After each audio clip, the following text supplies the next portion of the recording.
Our guests today are Marshal Eddie Conway and Dominque Stevenson. Conway has just been released after serving 44 years as one of this country's longest held political prisoners. Ms. Stevenson runs the Friend of a Friend prison program with the American Friends Service Committee and is one of our leading prison reform abolition activists and has been a long time advocate working on behalf of Conway and many others in and out of the prison system. Their book, published in 2011 with AK Press, is Martial Law: The Life and Times of a Baltimore Black Panther. And from that book, we learn that in 1970, the feds framed Eddie Conway for a murder of a Baltimore City police officer. He was 24 years old. They threw him in prison, took him away from his family, his friends, and his organizing, and tried to relegate him to a life marked by nothing but legal appeals, riots, and lockdowns, transfers from one penal colony to the next, and so on. But they failed. So thank you both for joining us today and welcome to Inside the SGJC studio and welcome to our in-studio audience. So thank you both for joining us. Thank you for having me. Thank you. Yeah. So Mr. Conway, first of all, it's an absolute honor to finally get to talk to you outside of a prison or outside of a prison phone. It's an honor to have you as one of our first guests at Inside the SGJC studio. And what I wanted to just start with was to have you just give us an overview of your life, a brief biography to catch people up who might not be aware. You know, how did you go from Marshal Conway to a Black Panther Party member, and then, of course, to a political prisoner? Okay, well, I guess I can actually trace the beginning from Europe. I was in the Army. I'd been in Europe, in Germany, for about 3 years. I had signed up to re-enlist to go to Vietnam, and at the time I was a sergeant.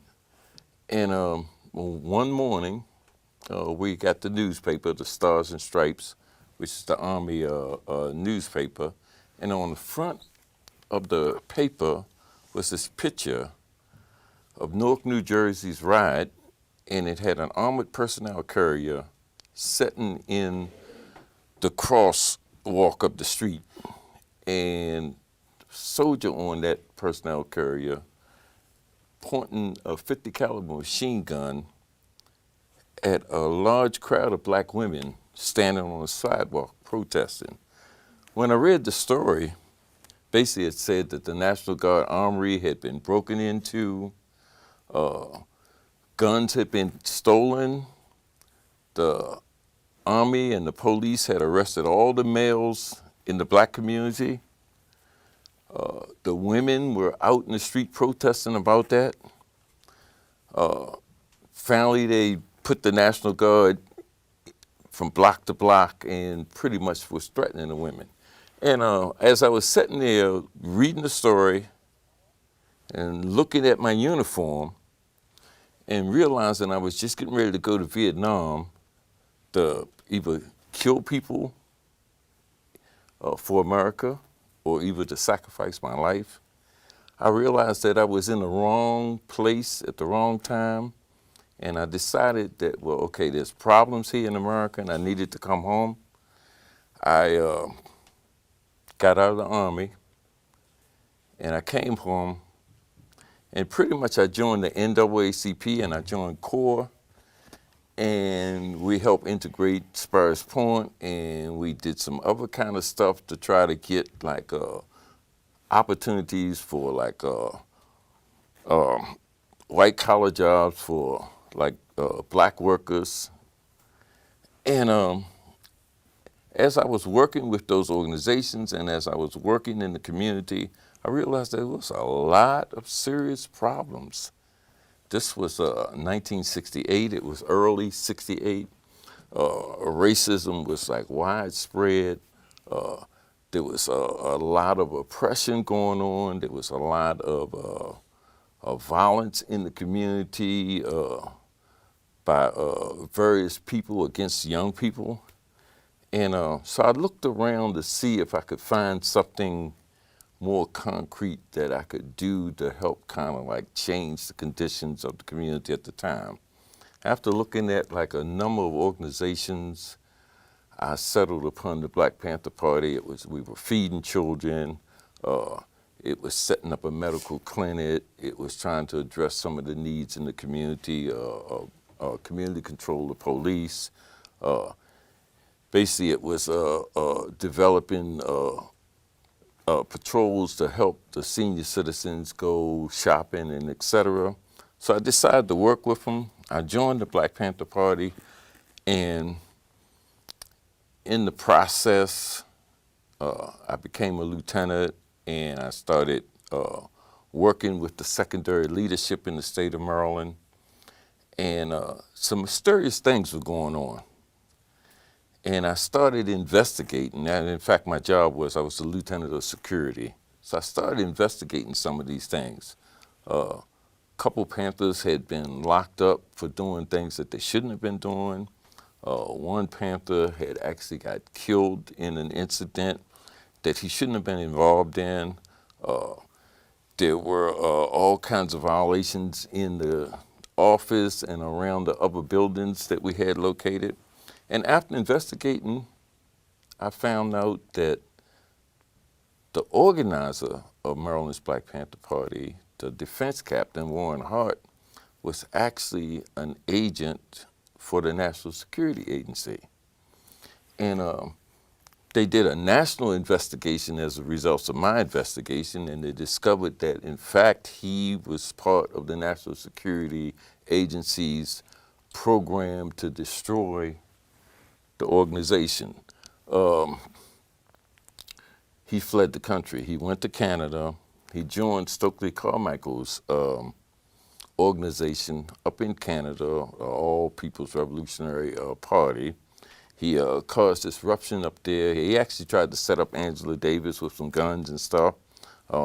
He did some other things, and they discovered him, and he fled and went to the Bahamas, where he in turn helped disrupt some things down there. And all of that is kind of like documented, but we didn't find that out until later on. As a result of him fleeing the country, because of my investigation, I was targeted by a program called COINTELPRO, Counterintelligence Program, that was being operated by the FBI at the time. So I'll tell you what, Mr. Conway, since we're about to have to take a quick break, let's hold right there, because I want to ask you a little bit more about the counterintelligence program and this investigation that led to the removal or the fleeing of Mr. Hart, and then what led to you ultimately being incarcerated. And then, of course, we will be talking with Ms. Dominque Stevenson about your work having gotten through the prison program with Friend of a Friend. So, Mr. Conway, we were just talking a little bit about your early political career, working with CORE, NAACP, joining the Panther Party, and then this eventual need to rid yourselves of the NSA-imposed leadership and some of the ramifications of that. And for those who don't know, we do just want to quickly say that the counterintelligence program was a program developed by the FBI specifically to disrupt and discredit and destroy all manner of leftist movements, including the Black Panther Party. So Mr. Hart runs off, disappears, or looks to cause mayhem elsewhere, and then what happens for you next? Well, pretty much the reason Hart was there and other agents around the country was that they had decided that they were going to destroy the organization. The organization had chapters in 37 states. And in the course of 18 months, they destroyed 25 of those state chapters. They ran off the national leadership. They forced a lot of the secondary leadership underground, or they locked up a lot of the secondary leadership. And basically, they collapsed the organizational structure. And that was from like mid-68 to 1970, pretty much. They assassinated a couple of our leaders officially that they end up being exposed for, but they also assassinated a number of our members that they never got exposed for. And it was only 4 or 5 years later that we discovered that this program was in place and that it had destroyed us. But in the meanwhile, a lot of us would end up in the prison system. So what was the nature of the case? So the official charge you ended up being imprisoned for was the killing of a police officer.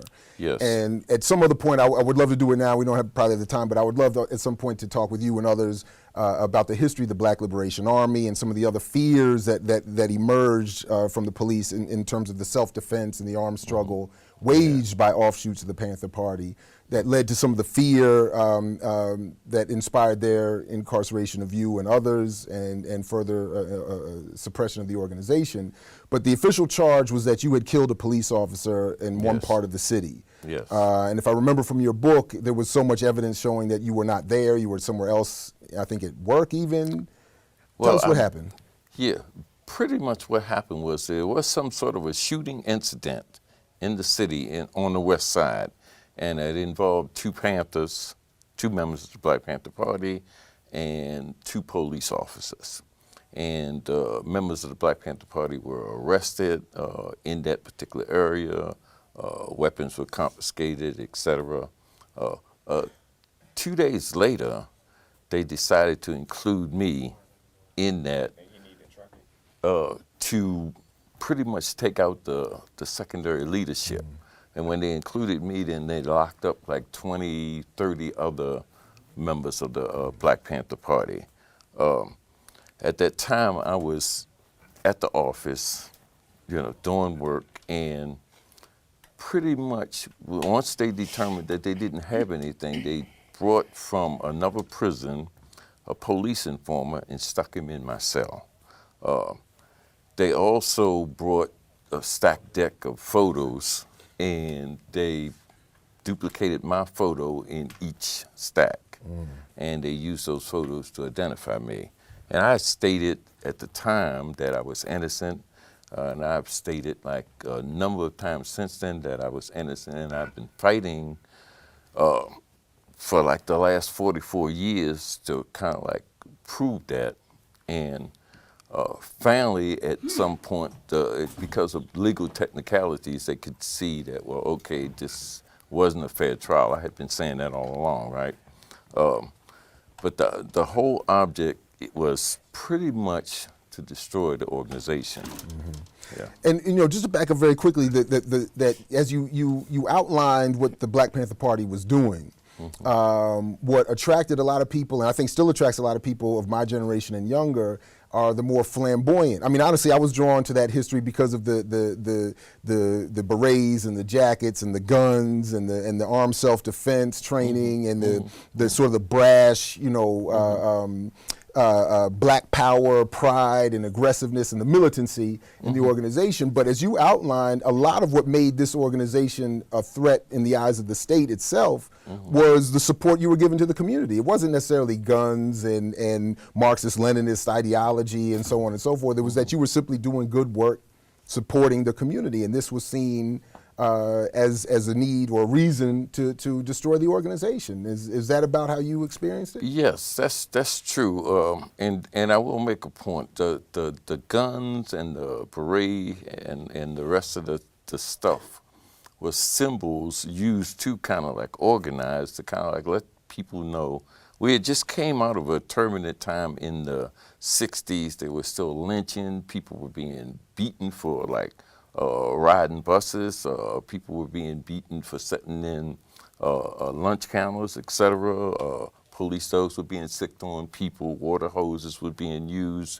And pretty much what we determined was if we wanted to organize in the Black community, we at least needed to be able to defend ourselves, right?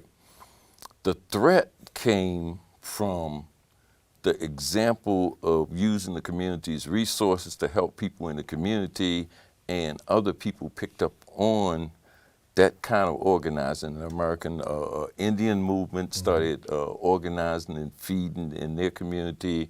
The Latino community followed that example with the Brown Berets. The Puerto Rican community followed that example with the Young Lords, and a number of white organizations followed that, White Panther Party, etc. And the threat was organizing in the community and having people understand that they could change their conditions if they got together and got involved and managed their resources collectively. And that became a threat, and that threat was the idea that it could happen. So as you have to then you're forced to make this transition from being an active member of the Black Panther Party to a member of the growing and still growing today population of incarcerated people. Could you say a few words about what that transition was like, and then what it means to be a political prisoner? How do you define that phrase, political prisoner? Well, pretty much the transition kind of like happened abruptly. One day I was in the post office. I was at my job. I had been working for the post office for 2 years. The next morning I was in a prison cell in solitary confinement. And shortly thereafter I was in the Maryland Penitentiary, and the conditions in the Maryland Penitentiary was like shocking. And of course I had been a community activist, so I continued to work in the Maryland Penitentiary, and I started organizing things. I made a point. Let me stop you right there. Unfortunately, we're going to have to stop for another quick break. My apologies. We'll come back and get you to start with that point, and then we're going to bring in Ms. Stevenson to talk about the work that you've all been doing in the prison systems. Today, we're talking about the Black Panther Party and political imprisonment with our guests, Marshall Eddie Conway and Ms. Dominque Stevenson. Mr. Conway, you were just telling us about this transition and extending your in the streets activism to in the prison activism and becoming a political prisoner. Could you pick up where you left off? Yes. Basically what I was saying was when I got in the penitentiary, I seen the conditions were like really bad, and immediately I started working with a number of young brothers in there to change the conditions. And let me just say this, a political prisoner is somebody pretty much that gets locked up for engaging in political activity in the community, and the results of that, and they end up in jail, as opposed to somebody that's trying to steal or rob or do some other kind of although we have heard some people try to extend the definition to say that all of us, given the conditions we exist in the street, are political prisoners of a sort. But I did want you to tease out that distinction. Well, that's true, and it's also true that some people that get locked up for criminal activity end up becoming conscious, aware, and involved, and they change their what they're doing, and so they become political prisoners too. But pretty much working with young people over the years, it took almost like 30 years for me to kind of like discover an approach that would work, that would help actually save young people and motivate young people and return them to the community as whole individuals, and have them in the community working to build a positive community. And in that 30 years, tweaking the process, we came up with a Friends of a Friend. And that Friend of a Friend program is what I've been doing for the last 13 years. And I've been working with some really serious and interesting young guys that was destructive when I first met them.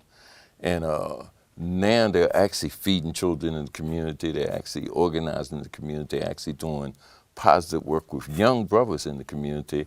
And to my surprise, when we came through the door, I came in contact with one brother that's getting ready to graduate from Morgan State University as a result of me encouraging him to stop shooting people or whatever it was he was doing, right? Right. But so that program is my life. It's my future. It's what, you know, I did it throughout the whole prison incarceration time.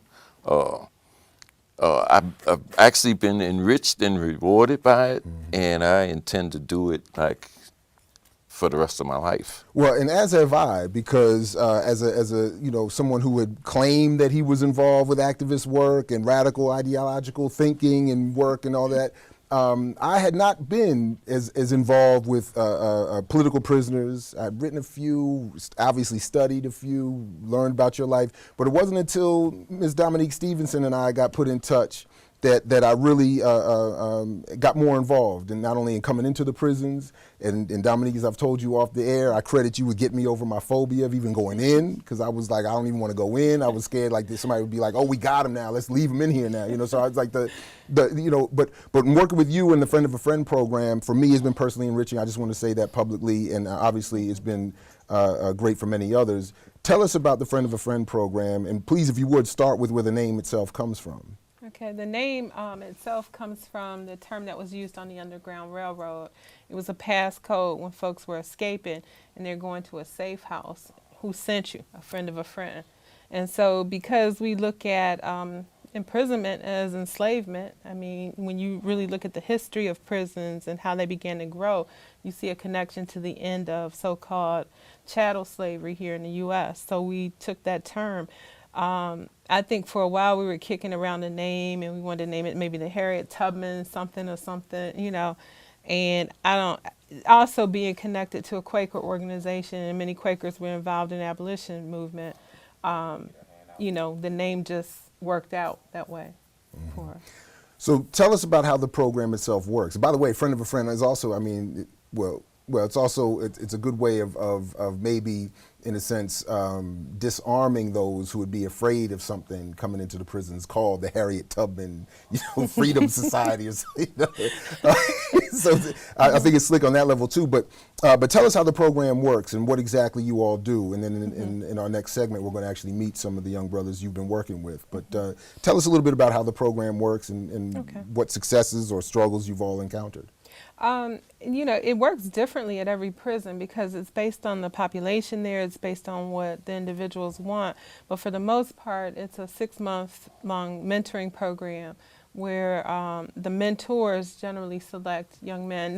Most of these men, I also have to say this, many of the people who are connected to a Friend of a Friend had been doing mentoring for years.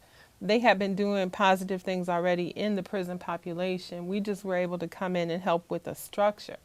But it goes on. Folks who are conscious are going to do work to better their community while they're inside and come out and do it. But anyway, we bring these men in for like a 6-month period where they're working with the mentors in, you know, group sessions, like on a weekly basis for the most part. And after that period, some of them actually may choose to become mentors, but a lot of stuff happens during that group process. A lot of dynamics take place. These men come in, they see certain people in there, you see people in there who you respect, and these folks are talking about certain issues. It helps them to open up. We take people wherever they're at. They can still be affiliated with a gang or street organization. They can be affiliated with any religion. So there's a lot of diversity in the room.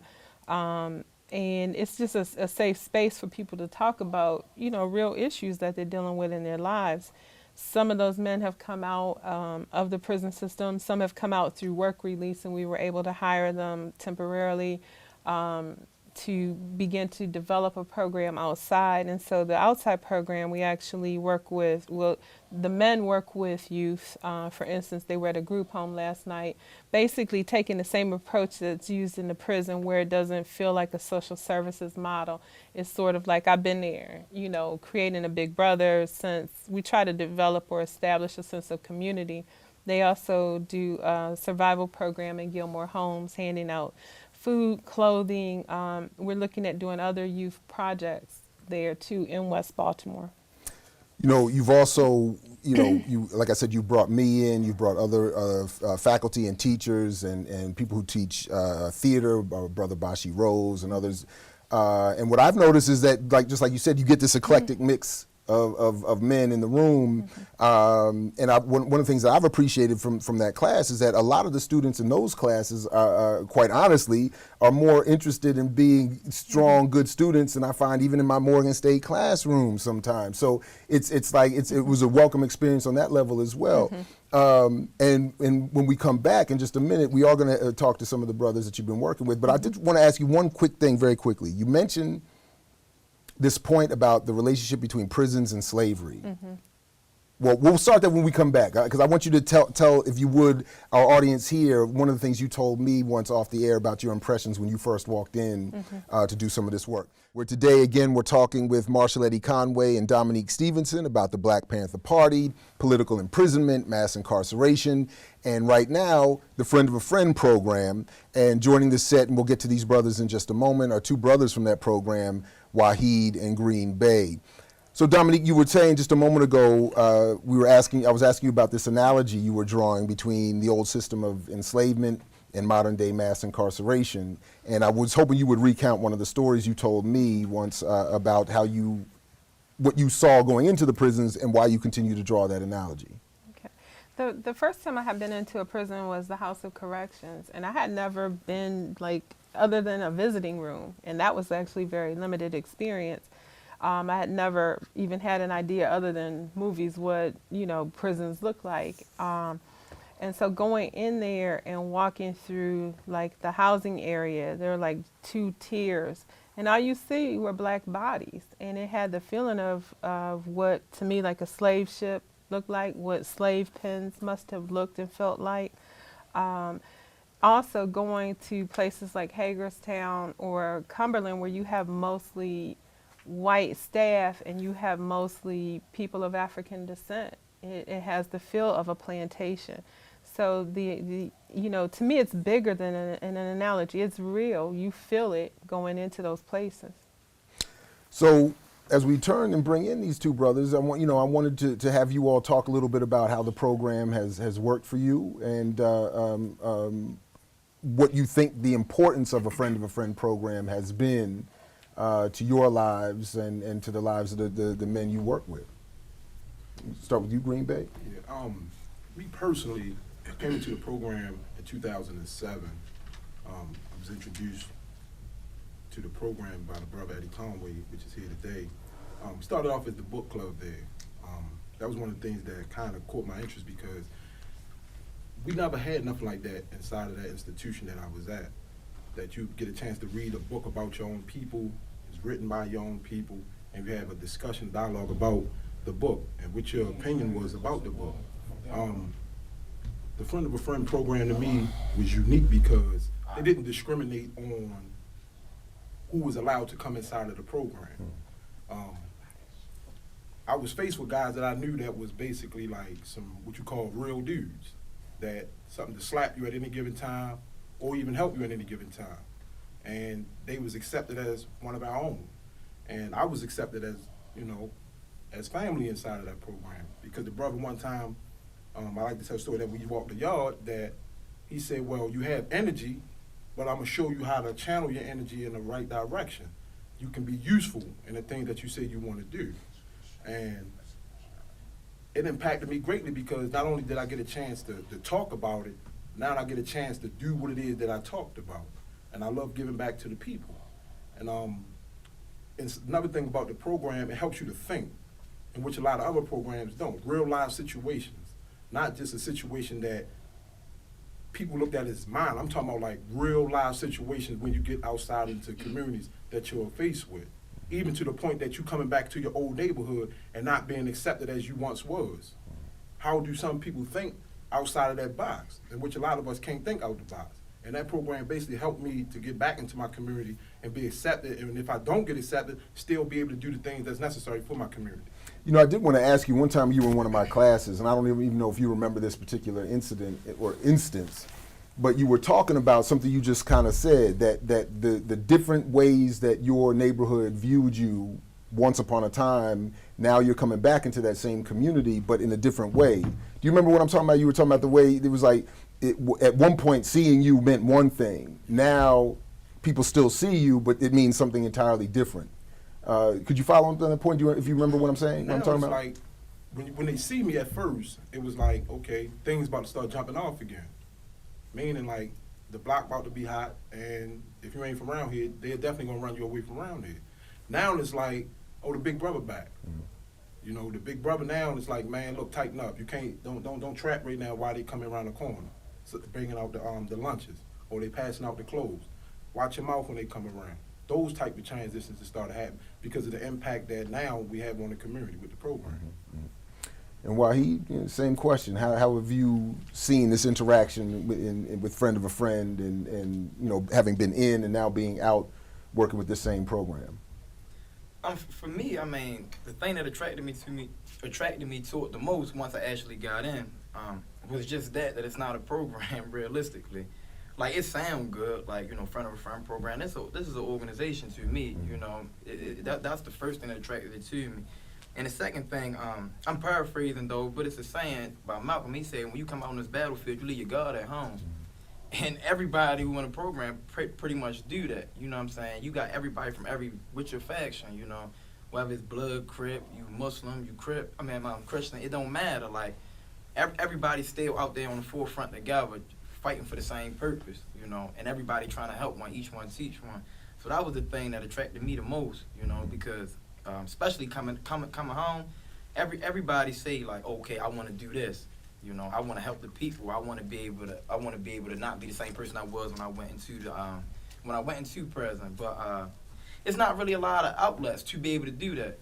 People judge people who come home and then they Wahid today and then they Bobby Joe again tomorrow. You can't really judge them because it's nothing for people to come into and to fall into. So that's what it allowed me to do. Most of all, it allowed me to be who I said I wanted to be. I didn't want to go back to terrorizing the community in so many words. I wanted to help the community, and this allowed me to do that. So it allowed me to be realistically the man that I am. I did want to ask both of you also, Green Bay, you alluded to this already, for those of us on the outside, particularly those of us who I said a moment ago who sort of fashion themselves as being in some sort of movement or appreciating a movement, we would see Marshall Eddie Conway one way. We would, in some cases, probably idolize you or his experience. We interact with him in one way. I'm wondering how his presence in prison with you impacted you. I mean, did you all? How did you all interact with him? How did you all see him?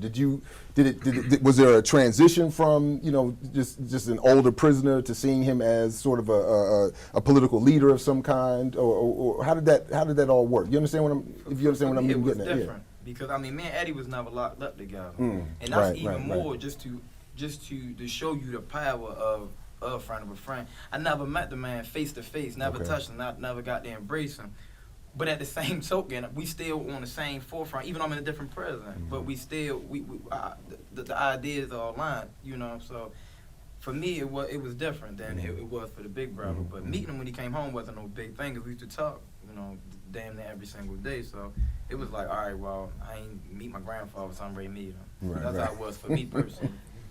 Green Bay? To me, he the big brother, He the brother that you see that been through the struggle and still has his sanity, still has his dignity, he still has his integrity. That means everything. That you can go through the years inside of those institutions and still haven't curved over. You basically still firm, you still strong. He's the big brother. He know when to slash you, and then he know when to talk. And the slashing down is coming with that firm understanding of life and what you might not even know about. Right. And our guests today, Mr. Marshall Eddie Conway, Dominque Stevenson, and two brothers from the Friend of a Friend program, Wahid and Green Bay. And before we wrap up our conversation, we do have some audience questions that we want to entertain. So we'll ask our first question to come on up.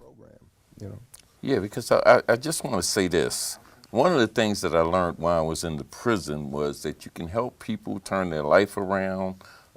They can become aware of their responsibilities. They can become committed to working in the community, but they're stuck in the prison. And they're stuck in the prison sometimes for 5 years or 10 years. The problem is we need to reach young people before they get caught up in there and help turn their life around. So we need people to actually help us. Get in touch with the Friends of a Friend or through the American Quaker Society and come on board and help us reach young people and help us go into the junior high schools or middle schools now, that is. Help us, go into the rec centers and so on and bond with young people, because that's pretty much, they want to talk, they want to communicate, but there's a disconnect as they stand on the corner in the community. There's a certain amount of fear. We need to overcome that and kind of like bridge that gap and communicate with them before they get sucked into the prison system. To what extent would you say that there are differences in the material conditions facing black people today versus when you first got locked up and were active with the Black Panther Party? In other words, is there anything that is old or irrelevant that was in the original Black Panther program that you wouldn't suggest be updated today? All those programs then are necessary now. The problem is that we have the drug problem, but we also have a massive unemployment problem, and then we have a disconnect between segments of our population that has become middle class or better, and a vast majority of our population that is still impoverished or on the SNAP program and so on. That disconnect and takes away not only role models, but it leaves those people that are in the other stratum without any support, help, guidance, leadership, etc. And that's something we have to do. We have to take charge of that and bring that back into connectedness with the other part of our community so that we'll have a whole community and we'll be able to use those resources in both segments. Yeah. And as we unfortunately have to get ready to close out, Dominque, Wahid, Green Bay, what would you say to, or what are the things that you would say or have said to in our classes, to our students, to our faculty, that, you know, what message would you like to carry to all of us here about what we could do, our relationship to this element of the struggle? Start recognizing that somebody opened the doors for you. You open the doors for somebody else. Somebody reached a hand out for your loved ones. You reach your hand out to somebody else's loved ones. Wahid? He summed it up. Okay. So Dominque, you know, when you often, you know, come to my class or other classes, or you are explaining this program to other people who are not immediately involved, you know, what types of things do you say to the extent that Green Bay didn't sum it all up? You know? That it's really just about like love. You know, there's that quote by Che. You know, the true revolutionary is guided by great feelings of love. That's it for us. We're guided by feelings of love for our people, for our community, and we want to see things change. We don't want to see our folks living in the conditions that they continue to live in. You know, it occurred to me to ask you, you know, since we have at least a little bit of time, you know, you said something that is, of all the things that you've said since we've known each other that has stuck with me, you said that Revolutionary Suicide by Huey Newton, you thought had more of an impact or was a stronger read than Malcolm's autobiography. And for people like me, that's, you know, blasphemy, you know, but as I've been going back and reading it, I think you have a good point, and I'm wondering if you could quickly summarize why you think that is. And not that we're saying one or over the other, we would advocate all, you know, and more, but I was just curious, you know, what you thought that Huey was saying that maybe speaks to you or to these efforts more than what Malcolm said, or what was constructed as Malcolm's autobiography. Autobiography of Malcolm X definitely impacted me. My son was named Malik. I was reading it when I was pregnant, you know. But Huey Newton, where he talks about I am we, if I had to pick out one thing, that concept of I am we, we, all of us are the people. We all have relationship as people of African descent, and we all have responsibility to each other. The book, to me, is one of those reads that helps you understand how to organize in your community. At the time that he wrote it, it was very recent. You know, the Panther Party had been around for maybe a few years, but he poured into that book a lot of what went into organizing in the community. So I always found it very useful. To me, that's my Bible. Yeah, no, and you know, it was just. Well, I want to thank you all for joining us, and Brother Conway, I just want to say it's great to see you not only free, but free and relatively healthy and strong, as Green Bay was saying. We watched Herman Wallace come out just in time to pass. We watched even Marilyn Buck be released just in time to pass, you know, very disrespectfully. It's great to see that, and we thank you all for your efforts in helping Brother Eddie, and we look forward to building with you in the future.